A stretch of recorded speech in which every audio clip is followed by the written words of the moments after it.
Nah, sebelumnya perkenalkan saya Stefani. Saya paham. Di sini kami mau wawancara Bapak untuk tugas pendidikan Pancasila. Boleh dari Bapak kenalin dulu gitu. Oke, perkenalkan saya Gumilar Purnama. Sebelumnya saya ketua RW di sini. Kebetulan pas awal bulan kemarin saya diangkat jadi ketua karena di kelurahan juga, kelurahan daerah sini. Ya, paling segitu perkenalan dari saya. Mungkin ada yang bisa dibantu. Pertama kami mau tanya dulu fenomena yang ada di tempat ini tuh apa ya Pak? Oke, selama waktu saya menjabat jadi RW itu bisa dibilang daerah saya tuh agak eksklusif, beda dengan daerah lain. Eksklusifnya kenapa? Eksklusifnya itu ada di beberapa titik, contohnya di beberapa RT lah, minim ada 2 RT, tapi enggak menyeluruh gitu ya, beberapa rumah yang menjadi lokalisasi.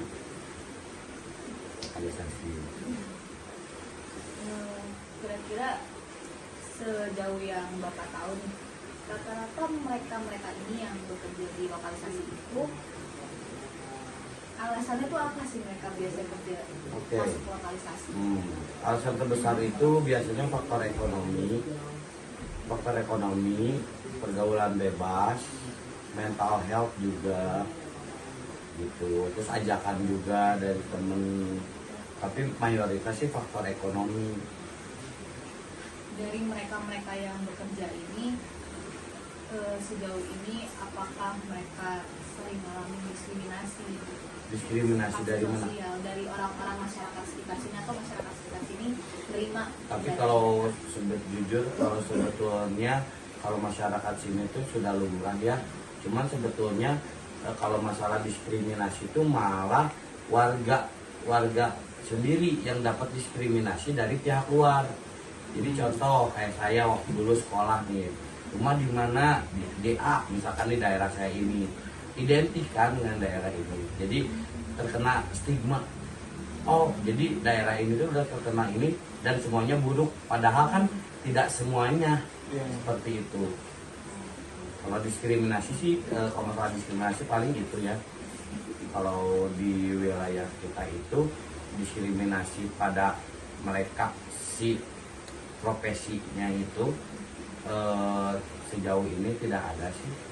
Malah kita salurkan apanya, bakatnya apanya, supaya mereka juga kan gak berkepanjangan gitu kan. Malah kita persuasif lah, saling gitu. Ngajar gitu. Betul.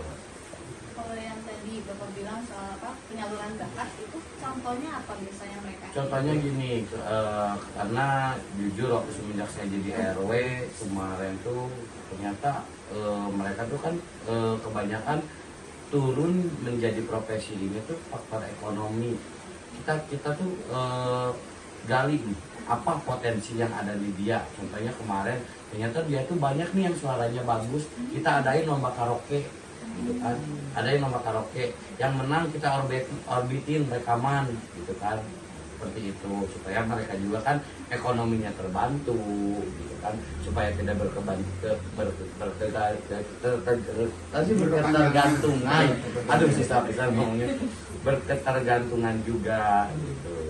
Terus juga kan kita juga kerjasama kemarin sama Ibu PKK, ada kan PKK di sini tuh jadi ajang percontohan dan punya branding sendiri untuk pembuatan snack. Mereka selalu diajak gitu untuk membuat snack. Jadi diajaklah soft skillnya juga untuk memberdayakan ekonomi juga gitu.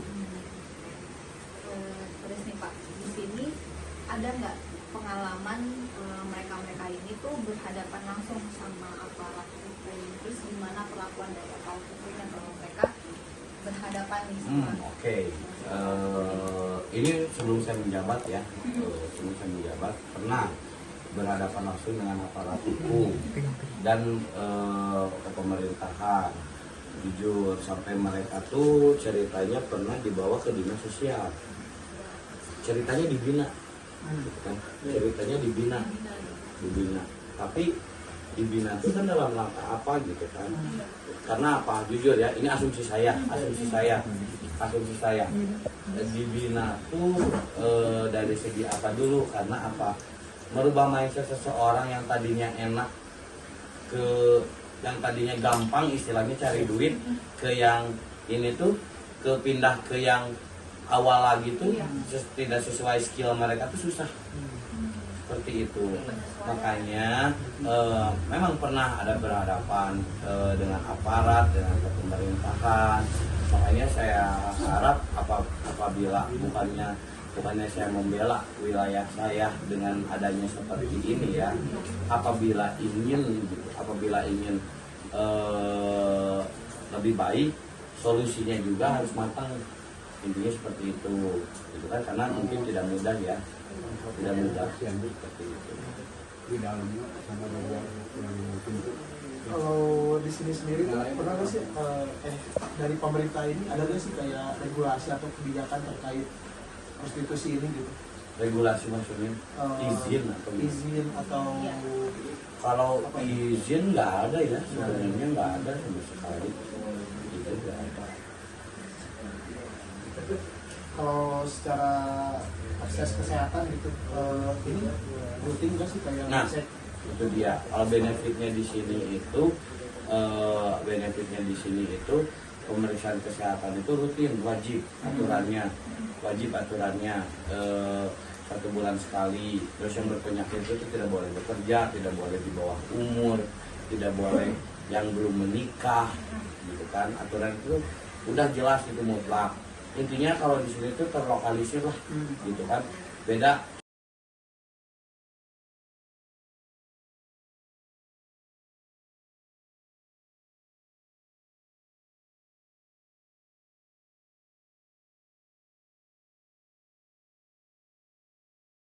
Sama punten ya, aplikasi beda sama aplikasi, sama yang berkedok karaoke, berkedok pijat, gitu kan, yang nongkrong di pinggir jalan, mereka tuh tidak terlokalisir, gitu kan. Kalau di sini tuh terlokalisir dan aturannya mutlak. Makanya harapannya sih sebenarnya bukannya saya mendukung ya, mungkin asumsi masyarakat pasti beda-beda ya. Selama saya di sini lihat fenomena selama jadi RW itu, kalau asumsi saya sih lebih baik yang terlokalisir, gitu kan, daripada yang tertutup, terselubung seperti itu. Karena apa? Contoh dari segi kesehatan tidak terjamin, ya kan.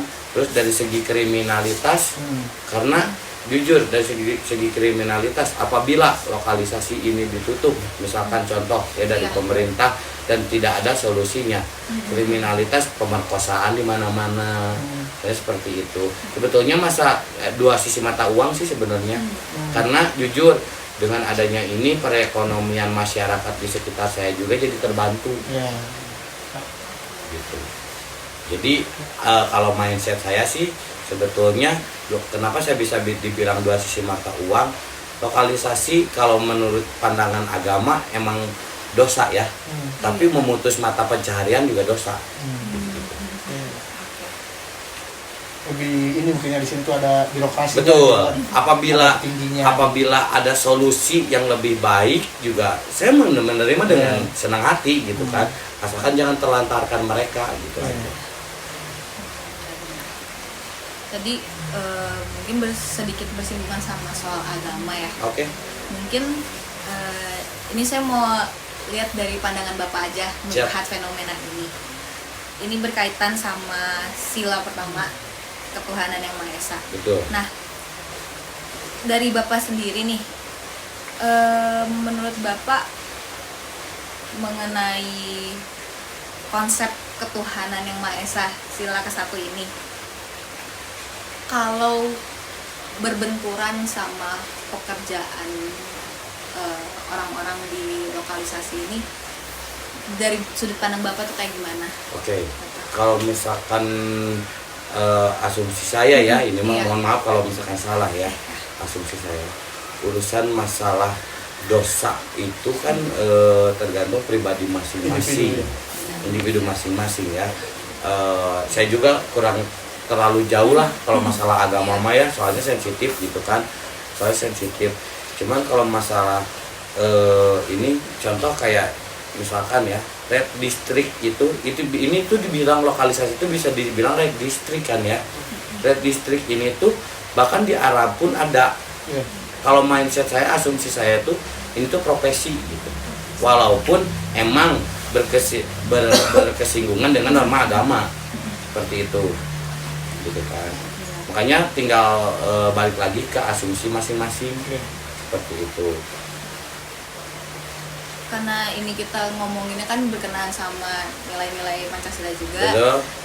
Mungkin salah satunya itu juga berkenaan juga sama sila kelima, yaitu mengenai keadilan sosial bagi seluruh rakyat. Nah itu dia makanya kenapa jangan sampai mereka juga manusia kan? Mereka juga manusia gitu kan.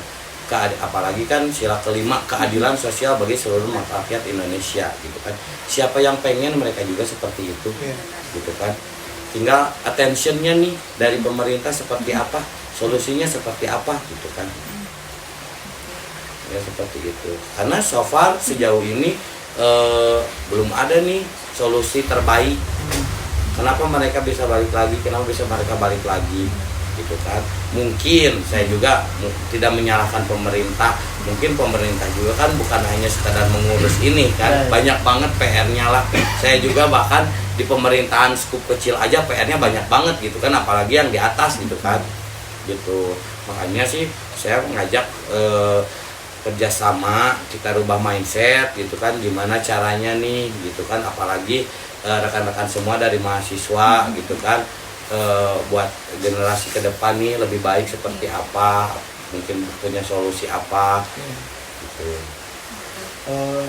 Mau nanya saya tuh, kalau ini di luar ini ya, kalau ini deh apa prostitusi sendiri kena pajak gak sih? Tapi bukan secara bangunannya ya Pak, secara dipinta misalkan koordinasi atau koordinasi atau apa dari pemerintah itu. Kalau urusan itu saya kurang tahu ya, kurang tahu. Kalau masalah itu mah selama saya menjabat jadi RW tidak ada pungutan sama sekali, tidak ada.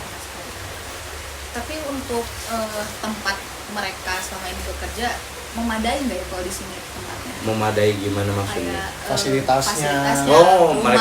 Mereka sangat dimanusiakan kalau di sini, beda sama di yang lain gitu kan. Sangat dimanusiakan di sini apabila ada apa-apa. Bahkan dulu sempat ada penutupan sampai banyak yang nggak bisa makan. Kita gotong royong sampai bikin dapur umum. Iya, gotong royong sampai bikin dapur umum gitu kan, untuk berkelangsungan hidup gitu. Jadi secara fasilitas memadai lah ya. Insya Allah. Dari teman-teman yang lain mau ada yang tanya? Ya mungkin segitu aja sih Pak. Ya.